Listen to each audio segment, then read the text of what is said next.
What's good, people? Welcome to another episode of the MySpace Effect, Building Influence and Impact. I'm your host, Herschel M. Tonight is going to be real candid. Really just want to share some things in a sense. Really want to deal with a subject regarding the price of purpose. I'm realizing there's a lot of people right now that's dealing with a great level of loneliness. Now, don't get it twisted. I'm not talking about like a broken heart and just this whole, we're walloping in just emotions. But I'm talking about how expensive purpose really is. Not necessarily in money in a sense, but more so like moments where you feel unseen, misunderstood, and stretched beyond your limits. I really want to talk about that because it is something that's going on with a lot of leaders right now. I really want to talk about that tonight because, like I said, purpose will show you who's for you, but it'll also expose who's not. And it'll also separate those who are assigned to your vision from those who are just attached to your visibility. Sometimes people think this loneliness that we're feeling is punishment.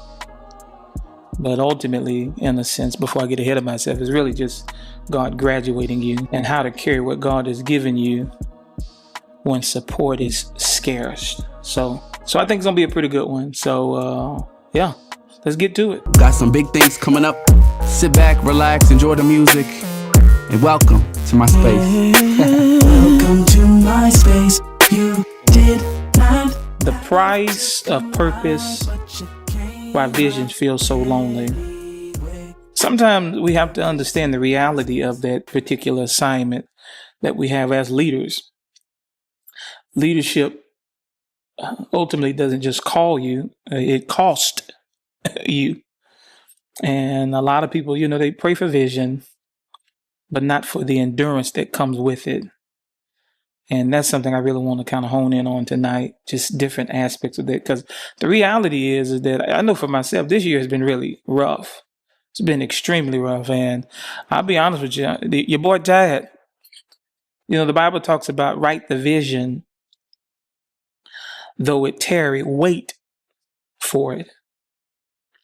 Sometimes vision can often isolate before it elevates. And in that patience, God can filter who can handle the proximity of your purpose. Waiting, patience. Waiting is almost like a waiter. A person, if you go to a restaurant, they're waiting tables. They're doing things in the midst of taking care of other, customers, the people that come in and dine. But they're waiting. They're being progressive. They ain't just sitting around and not doing anything, but they're being patient. And in doing that, you'll be able to learn, once again, who can handle that proximity of purpose. So ultimately, what I'm trying to say is that when your circle shrinks, don't assume rejection.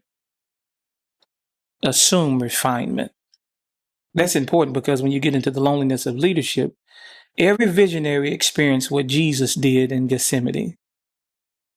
Surrounded, yet alone. And so in that journey of moving in vision and leadership and in trying to establish, you'll have three types of people you'll meet. Number one, curious. They'll like the energy, but not the assignment. They love the hype. But yeah, that assignment, we good. Yeah. They can't stand it. And then number two, you'll find some people that are convenient. Yeah, they'll be convenient. They'll be loyal until it costs them something. I know somebody looking at this phone, TV, like, Negro, you talking. I'll continue to do so. Thank you very much. Yeah. You're number one, curious. Number two, convenient. And then number three, covenantal. They're assigned, not attached. They're assigned and not attached. The reality of it as a whole is that loneliness isn't proof of failure. It's just really proof of calling. And that's why you have to be careful, because people can if they start altering what you're calling and what you're supposed to be doing as a leader, they can start messing with your hope and they can drain you. And I can get into that more at another time. But sometimes, I guess what I'm trying to say is you have to stop trying to convince people to stay when their season has expired. I mentioned earlier about being tired, but this year for me has been extremely tough. It has been extremely tough. And so it has been imperative that I have some type of emotional navigation. And in it being tough, I realized that, leadership fatigue isn't just physical. It is emotional depletion. It is. I've had to learn how to separate being misunderstood from being mishandled. I've had to. And then I had to learn to not bleed on the people that I've been called to lead. So one would ask, well, what did that look like for me? Well, you got some practical tools. Some, they journal, as a way to process that emotional residue. And then for some, they have like established 2 or 3 people they can confide in, not fans, please, not fans, but confidence. And I've been blessed to have a few in my circle that I can share. And it's been like iron sharpening iron. There is a synergy that happens when you meet people that can be trusted. Even the Bible says that there's safety in the multitude of counselors, which ultimately means there's victory. Even when stuff like failure and loss, there's victory. There is wisdom in that, and that's where that derives from.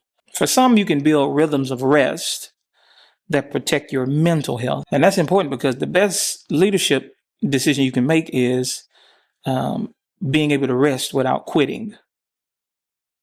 So when it comes to another component of navigating through this, the spiritual alignment of things, when support thins, spiritual depth must thicken. In prison, they have a thing called solitary confinement. Now, ultimately, some may not know this, but prison, jail, prison, all of that was created and allowed by God so people can get a taste of hell. I know this is not my other channel for Bible study, but I'm trying to paint a picture. It gives you a decision for your wrongdoing before you make an eternal one. You see what I'm saying? So solitary confinement in its original state was to help people get a great awakening, to wake up, to isolate you for purposes of discipline. Obviously, discipleship is discipline one. Am I talking good? But I'm trying to break down the perspective. So it would cause people to get away and really think about their decisions. Now, folks want solitary confinement. They ain't studying about all of that. Listen, I want to get away. But that's what that makes me think about. That's what can happen in true solitude. Your spiritual depth can thicken, because God can use the gap between vision seen and vision fulfilled to build dependence. When you look at Elijah in 1 Kings 19, the same man who called down fire wanted to quit. But God didn't replace him. He just ultimately refueled him.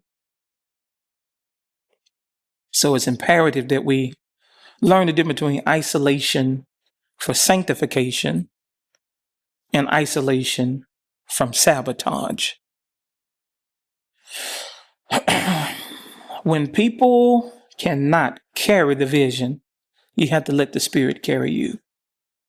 And that's why I've talked about before about emotional intelligence, spiritual intelligence, spiritual maturity. Those things matter. They matter a great deal. They matter more than one may think. I want to give a little bit of encouragement to some leaders, that is, pouring courage into you. Because goodness without courage is worthless. And some of us watching right now need a little bit of courage. One thing that I've learned as this year come to an end for me personally is that often what feels like delay is simply development. And that pruning season is really just a training ground for a person's capacity, clarity, and credibility. And my open prayer is that in listening to this, that you realize that what feels lonely now will prove to be a launching ground for you. going into the year 2026 and beyond. Because ultimately, God isn't preparing the stage. He's preparing us for the stage. Because so many things are changing. So many things are going on.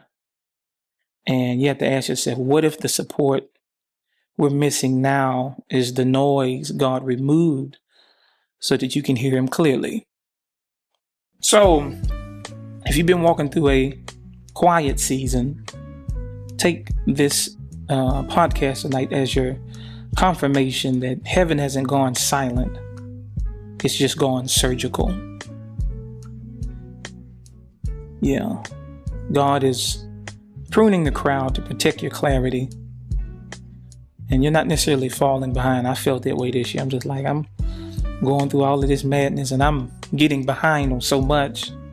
But really, you're being fortified. And what fortification means is that you're being covered. It's like this bottle of water. When it's uncovered, there's so much that can get into it. Things we can't even see. Not with our natural eyes. But once you get covered, what's in here can be fortified, kept, maximized.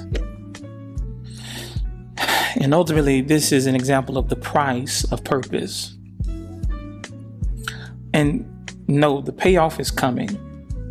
The payoff is coming. The payoff is coming. All right, people, you've been listening to the MySpace Effect, building influence and impact. Share this with another leader in a lonely season, because purpose may isolate you, but it will also identify you.